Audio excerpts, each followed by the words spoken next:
What's poppin' to my GC crew? Thanks so much for tuning back into Garden Coils. On this channel, we emphasize the use of fresh ingredients to make DIYs and the usage of low manipulation techniques to grow and sustain healthy natural hair. Today, I'm touching on one of the most frequently asked questions that I get across my social media platforms, and that is always, how do I choose the right product for my hair? Or what product's going to moisturize my hair, is going to help with the dryness, is going to define my kinks, coils, and curls? All of these things under the sun that ultimately fall under the umbrella of how do you make the right hair product selections. So in this video, I'm talking you through how to make those selections and also emphasizing that in order to make the most ideal product selection, you need to know your hair's porosity. When it comes to your hair's porosity, all porosity is referring to is your hair's ability to both accept and retain moisture. And it's honestly just the passing of products through the hair and whether your hair is going to actually keep those products in there after you've applied this. So as I said, that goes for moisture. Just when you think about traditional water from your wash day, does water actually penetrate your hair strands or does it just roll off? It also goes into oils as well. When you're oiling your scalp or you're oiling your strands to get some extra shine, does the oil just coat your hair strands or are they able to penetrate? And it also feeds into, of course, your traditional products that you're using, such as leave-ins, styling. In order to do the porosity test, all that you do is pluck a few strands of hair from your head and pop it into the water. You want to make sure that your hair is clean before you pluck those strands. The main reason being that dirty hair may be weighed down by products that you've been using for styling throughout the week. And when you have those instances, your hair strands can be weighed down, which will skew the results once you actually put the strands into the container of water. Because if you have like a heavy butter on your hair is going to automatically sink to the bottom of your water container, and that's going to make you think that you have a certain porosity that you don't actually have. So that's the perfect segue into what each level of water means. So if you pluck your strands and you put it into the water and your hair strands float at the top of the water, that means that you have low porosity hair. Low porosity hair strands float at the top of the water. If your hair strands go to the middle of your water container, that means that you have normal porosity hair. And if your hair strands sink to the bottom, that means that you have high porosity hair. So now that we've got the porosity test out of the way, let's delve a bit deeper into each porosity. So again, let's start with low porosity. And low porosity is that hair strand that stays towards the top of the hair container. When you have low porosity hair, it means that your hair cuticles are extremely tight on your hair strands and they frequently repel moisture. So the easiest way to think about this, let's just pretend that Low Porosity Naturals have a huge rain jacket that just lays on top of their strands. That's almost what it's like. That rain jacket doesn't allow water to get through easily and moisture from other products as well. So what we're always trying to achieve as a low porosity natural is, how do I bust open this rain jacket so my hair can actually get the nutrients that it needs from products, as opposed to those products just building up on the hair and causing residue and just causing dirty hair strands that need to be washed more frequently than necessary.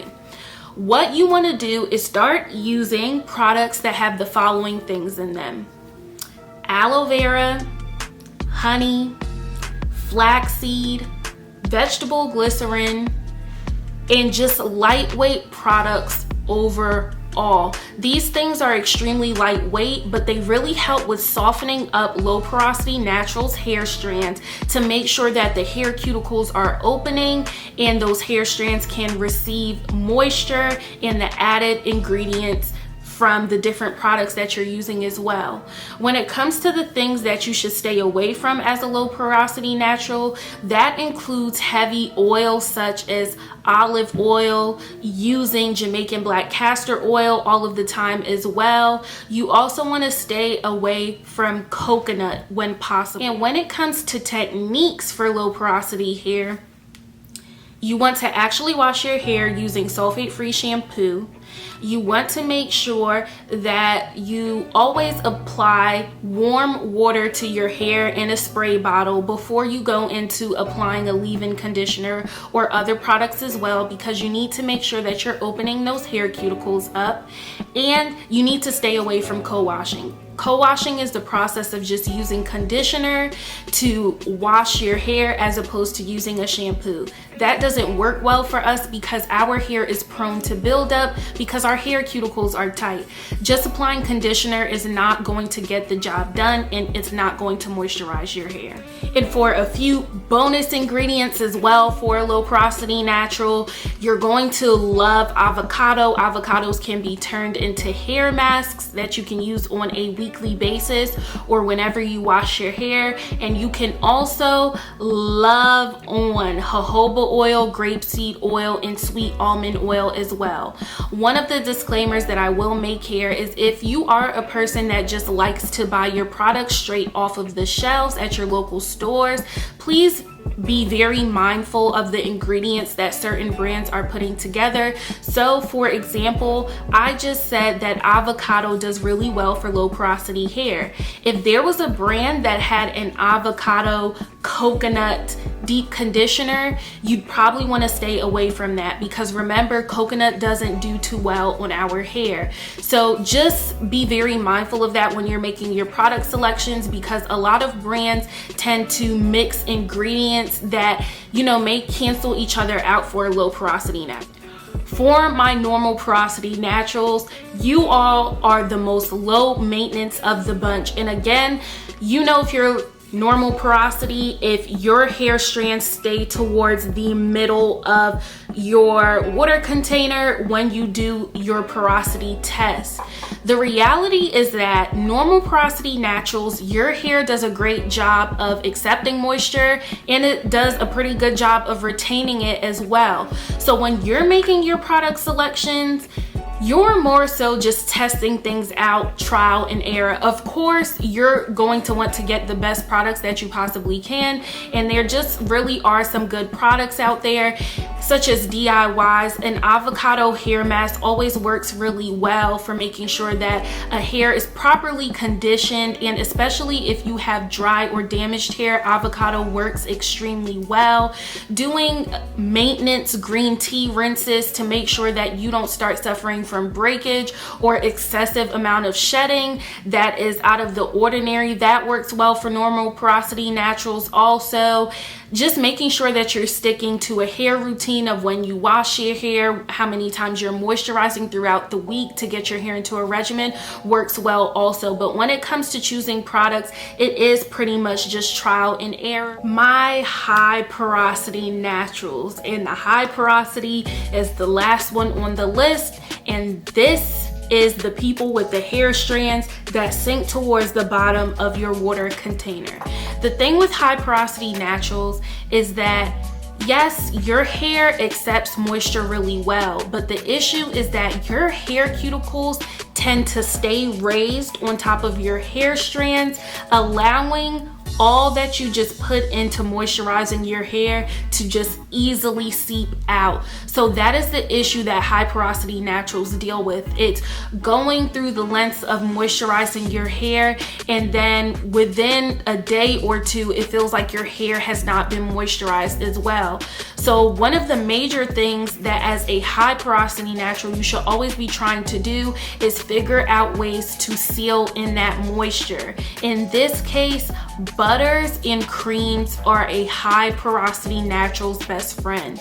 When it comes to ingredients, You can again use some of the same ingredients that a low porosity natural uses. So you can go for, you know, the avocado and the flaxseed and aloe vera as well. Those things are extremely conditioning, but you always need to pair those things with something that is a bit heavier and will actually seal the moisture and the benefits from those ingredients into your hair strands. So if you're thinking about butters, you could use mango butters, traditional shea butter as well. There are also some people that tend to use a bit of cocoa butter on their hair also, because that works for them. If you would like to stay away from butters as much as possible, especially because it is the middle of July and the temperatures are scorching at this point and the humidity is up there, you can also opt for using a heavier carrier oil. So as I mentioned a few minutes ago in the video, those heavy carrier oils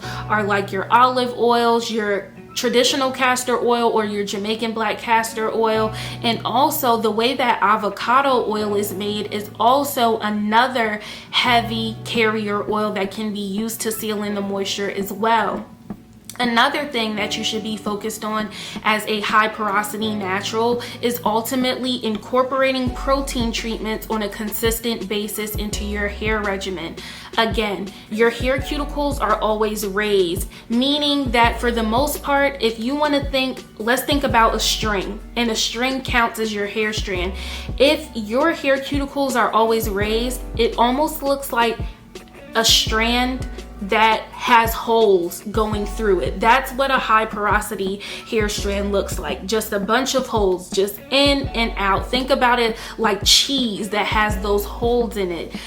That means that you want to incorporate some things that have keratin in them to help with building up your hair strands and closing those holes up. You want to strengthen those strands and close the holes because that prevents the seeping of the moisture outside of your hair. You don't want to get crazy on the protein treatment, such as using it once a week or even every 2 weeks. It's just that you want to be intentional about getting yourself on a regimen. So if you want to do protein treatments every 2 months, make sure that you're doing that. If you'd like to do lighter protein conditioners more regularly, let's say once a month, elect to do that as well. But just be very intentional about getting your protein in, and I'll be sure to link some videos down below specifically for my high porosity naturals. Again, for my high porosity naturals, just for some things that you want to stay away from, your hair does the worst when it comes to chemical treatment and applying heat to your hair. So you have to be very careful about the coloring of your hair, and also very careful about the type of styling tools that you use to do something as simple as blowing out your hair as well. If you wash your hair once a week and you tend to blow out your hair once a week, you're going to see issues with your hair strand over time, which will lessen your hair's ability to accept and retain that moisture from products and just traditional water as well. So please be very mindful of that. I think that's pretty much everything for my high porosity naturals. I know that you guys also deal with frizziness a lot, so you want to make sure that you're trying to incorporate products that have honey in them. Honey does a great job of alleviating frizz. Also, when you're making DIYs, using low fat or non-fat yogurt as a base for the DIYs that you're creating will also help with mitigating frizz, because yogurt does a great job with frizz. And what was the last thing I was going to touch on? You want to stay away from vegetable glycerin. For your hair type, glycerin in products tends to leave your hair feeling a bit crunchy after a while, so be extremely mindful of that. Overall, I hope that this porosity chat and this product selection chat and also this technique chat, wow, we got 3 different chats going in this one video. Be sure to follow me on Instagram, and if you haven't checked out my last video, be sure to tap in to see how I get these curls popping.